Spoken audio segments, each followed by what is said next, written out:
Everyone, എന്തൊക്കെയുണ്ട് വിശേഷം? ഇന്ന് ഞാനൊരു പഴയ മലയാളം മൂവിയുടെ ഒരു റിവ്യൂ ആയിട്ടാണ് ഇന്നത്തെ ഈ വീഡിയോ.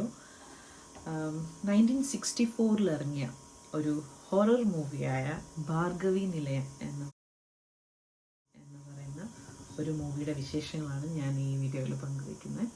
ഞാൻ ആ മൂവി ഈയിടെ കാണാനിടയായി. ഇപ്പോൾ പഴയ പോലെ അല്ലല്ലോ, നമുക്ക് ഏത് മൂവി വേണമെങ്കിലും യൂട്യൂബിലൊന്ന് ക്ലിക്ക് ചെയ്താൽ മതി. അപ്പോൾ പഴയ സിനിമകളൊക്കെ ഞാനിങ്ങനെ കണ്ടുകൊണ്ടിരിക്കുകയാണ്. അപ്പോൾ ഈ സിനിമ കണ്ടപ്പോൾ എന്തോ ഒരു പഴയ സിനിമകളോട് വീണ്ടും ഒരു പ്രണയമൊക്കെ തോന്നി. കാരണം എനിക്ക് തോന്നി ഞാൻ അങ്ങനെയൊന്നും ഒരുപാട് സിനിമകൾ കണ്ടിട്ടില്ല, പഴയ മൂവികളെന്ന് തോന്നി. എനിക്ക് പഴയ മൂവികൾ കാണാൻ കുഞ്ഞിലുണ്ടായിരുന്നൊരു ആകെ ഒരു അവസരം എന്ന് പറഞ്ഞു കഴിഞ്ഞാൽ, പണ്ട് ഏഷ്യാനെറ്റിൽ ഉച്ചയ്ക്ക് ഒരു 2 മണിയൊക്കെ ആകുമ്പോൾ സിനിമകൾ വരുമായിരുന്നു. അങ്ങനെയാണ് ഞാൻ ആ കാലഘട്ടത്തിൽ പഴയ സിനിമകൾ കണ്ടിരുന്നത്. അല്ലാതെ വേറെ ആക്സസ് ഒന്നും ഉണ്ടായിരുന്നില്ല, കാസറ്റ് എടുത്തു അങ്ങനെയൊന്നും നമുക്ക് കാണാൻ പഴയ സിനിമകൾ പറ്റില്ലായിരുന്നു. അപ്പം ഞാൻ വിചാരിച്ചു ഇനി ഒന്ന് കാണണം. അപ്പോൾ കാരണം ഇപ്പോൾ നമുക്കെല്ലാം കുറേയും കൂടെ എല്ലാം അവൈലബിൾ ആണ്. അപ്പോൾ യൂട്യൂബിലൊക്കെ നിങ്ങളും പഴയ സിനിമകളൊക്കെ പറ്റുമെങ്കിൽ കാണും.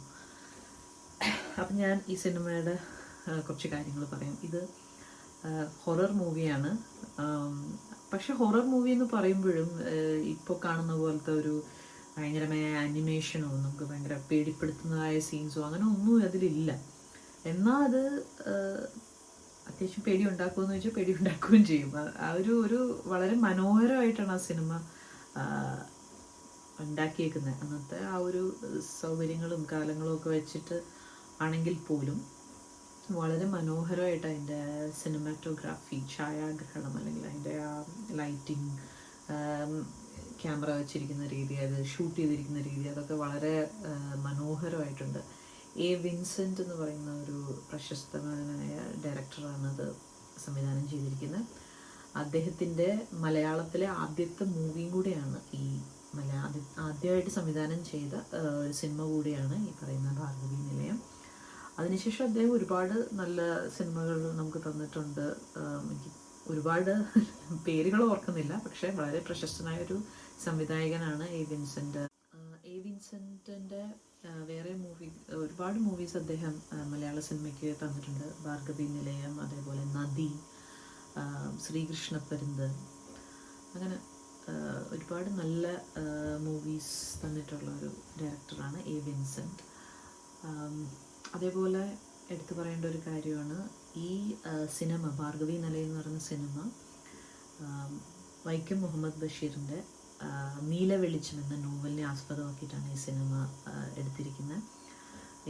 ഈ നീലവെളിച്ചം എന്ന് പറയുന്ന നോവല് ശരിക്കും മുഹമ്മദ് ബഷീറിന് അദ്ദേഹത്തിൻ്റെ ജീവിതത്തിലുണ്ടായ ചില അനുഭവങ്ങളെ ആസ്പദമാക്കിയിട്ടാണ് ഈ കഥ അദ്ദേഹം എഴുതിയിരിക്കുന്നത്. അതിൽ നിന്ന് ഡെവലപ്പ് ചെയ്തെടുത്ത ഒരു കഥ എന്നാണ് ഇത് പറയുന്നത്.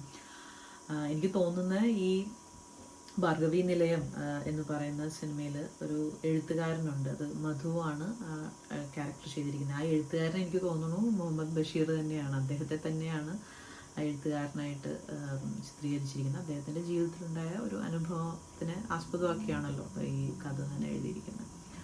അതേപോലെ ഇതിലെ ഭാർഗവി എന്ന് പറയുന്ന ഗോസ്റ്റ് പ്രേതത്തിനെ ക്യാരക്ടർ ചെയ്തിരിക്കുന്ന വിജയ നിർമ്മല എന്ന് പറയുന്ന ഒരു നടിയാണ്.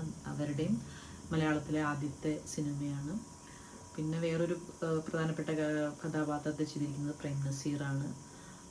അതേപോലെ PJ ആൻ്റണി അദ്ദേഹം ഇതിലുണ്ട്. അദ്ദേഹം ഇതിലെ വില്ലൻ ക്യാരക്ടർ ചെയ്തിരിക്കുന്നത് PJ ആൻ്റണിയാണ്. അതേപോലെ അടൂർ ബാസി, അങ്ങനെ ഒരുപാട് പേര് അഭിനയിച്ച ഒരു നല്ലൊരു മൂവിയാണ് ഭാർഗവി നിലയം. നിസ്സംശയം പറയാം, ഇതൊരു മലയാളം ക്ലാസിക് മൂവിയാണ്. എല്ലാവരും ഇപ്പോൾ മണിച്ചിത്രത്താഴൊക്കെ മലയാളം ക്ലാസിക്കായിട്ട് പറയുന്നുണ്ട്. അതേപോലെ പഴയ കാലഘട്ടത്തിലെ സിനിമകൾ എടുത്ത് നോക്കുമ്പോൾ ഈ ഒരു ഭാർഗവി നിലയം എന്ന് പറഞ്ഞ മൂവി ഒരു ക്ലാസിക് മൂവിയായിട്ട് പറയാവുന്നതാണ്.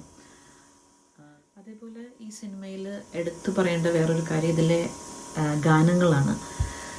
ക്ലാസിക് സോങ്സാണ് ഇതിലുള്ള, മലയാളം ക്ലാസിക്സ് എന്ന് പറയുന്ന സോങ്സിൽ പെടും ഈ സിനിമയിലെ സോങ്സ് എല്ലാം. ഇതിലൊരു ഗാനമാണ് പൊട്ടിത്തകർന്ന കിനാവു കൊണ്ടൊരു പട്ടുനൂലു ഞാല കിട്ടി ഞാൻ, പട്ടുനൂലു ഞാൻ കെട്ടി ഞാൻ, പൊട്ടിത്തകർന്ന കിനാവു കൊണ്ടൊരു പട്ടുനൂലൂഞ്ഞാല കെട്ടി ഞാൻ, പട്ടുനൂലൂഞ്ഞാല കെട്ടി ഞാൻ. ഭാർഗവിയുടെ പ്രേതം എന്ന ക്യാരക്ടർ പാടുന്നൊരു സോങ് ആയിട്ടാണിത് ചിത്രീകരിച്ചിരിക്കുന്നത്. ഇതിൻ്റെ ഈ പാട്ടിൻ്റെ മീനിങ് ഒക്കെ ആലോചിച്ച് കഴിഞ്ഞാൽ അത് വളരെ മീനിങ് ഫുള്ളാണ്. കാരണം പൊട്ടിത്തകർന്ന കിനാവ് കൊണ്ട് ഒരു പട്ടുനൂലൂഞ്ഞാല കെട്ടി. എവിടെയാണ് കെട്ടിയത്?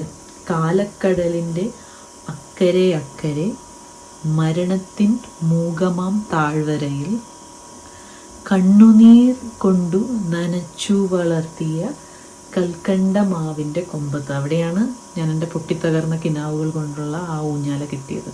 ഇത്ര മനോഹരമല്ലെന്ന്. ഞാൻ ജീവിതം എല്ലാം തകർന്ന് പോയ ഒരു സ്ത്രീ മരിച്ച ശേഷം ആത്മാവായി ആ ആത്മാവ് പാടുന്ന പാട്ടാണ്. അതേപോലെ അതിൽ ഒരുപാട് നല്ല സോങ്സ് ഉണ്ട്. ഇത് എൻ്റെ സംഗീത സംവിധാനം ചെയ്തിരിക്കുന്നത് നമുക്ക് എല്ലാവർക്കും പ്രിയങ്കരനായ MS ബാബുരാജാണ്.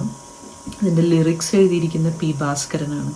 P Bhaskaran, MS Baburaj, Yesudas കൂട്ടുകെട്ടിൽ ഒരുപാട് നല്ല മലയാള ഗാനങ്ങൾ നമുക്ക് ലഭിച്ചിട്ടുണ്ട്. അപ്പം അതിൽ ഏറ്റവും നല്ല ഗാനങ്ങളെന്ന് പറയാവുന്നതിലുള്ള ഗാനങ്ങളാണ് ഈ സിനിമയിലുള്ളത്. അതേപോലെ യേശുദാസിൻ്റെ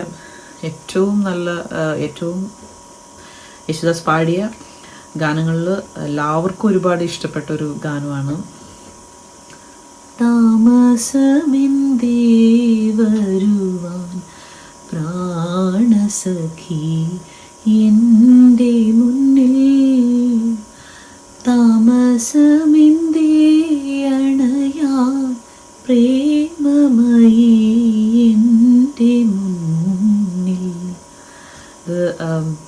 ഈയിടെ അന്തരിച്ച ഗായകൻ P ജയചന്ദ്രൻ്റെ ഒരു ഇൻ്റർവ്യൂ കാണാനിടയായി. അപ്പോൾ അതിൽ അദ്ദേഹം പറയുന്നത് അദ്ദേഹത്തിന് യേശുദാസ് പാടിയതിൽ ഏറ്റവും ഇഷ്ടപ്പെട്ട ഗാനം ഈ താമസം എന്തേ വരുവാനാണെന്നാണ്.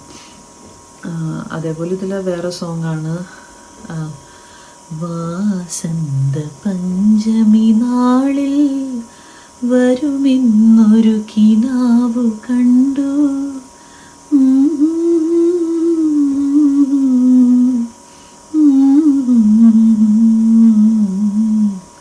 വാസന്ത പഞ്ചമി നാളിൽ വരുമെന്നൊരു കിനാവു കണ്ടു.